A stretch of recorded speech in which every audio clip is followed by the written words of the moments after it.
Жаһандық жылынудан жаһандық қайнау кезеңіне өттік. Алайда өнім өндіруші ірі кәсіпорын иелері мен қарапайым азаматтардың кейбірі бұл мәселеге әлі күнге мән бермей келеді. Бүгін Астанада халықаралық конгресте бас қосқан сарапшылар осылай деп дабыл қақты.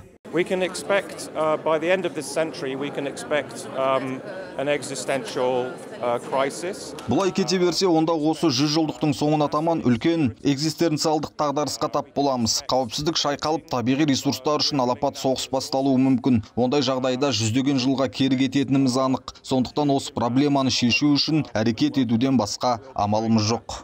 Мамандардың айтуынша азаматтардың дені күнделікті ауа райына қарап соншалықты өзгеріс жоқ деп ойлайды екен. Алайда бұл ондаған жылдың климатын салыстыру, талдау, саралау арқылы анықталатын құбылыс. Когда мы говорим декарбонизация, когда мы говорим изменение климата. Декарбонизация, климаттың өзгеруі, экономиканың бейімделуі туралы айтқан кезде, өзіміз тұрып жатқан жерден басқа жақта болып жатқандай қабылдаймыз. Экономиканың кейбір сектор өкілдері тіпті оларға қатысы жоқ деп ойлайды. Жеке сектордың араласуынсыз бұл мәселені шешу мүмкін емес.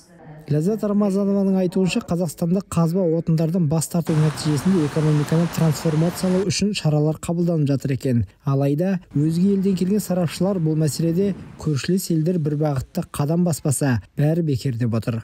Бақытнұр Әлібай, Жансерік Тұрсынұлы, Мәлім КЗ.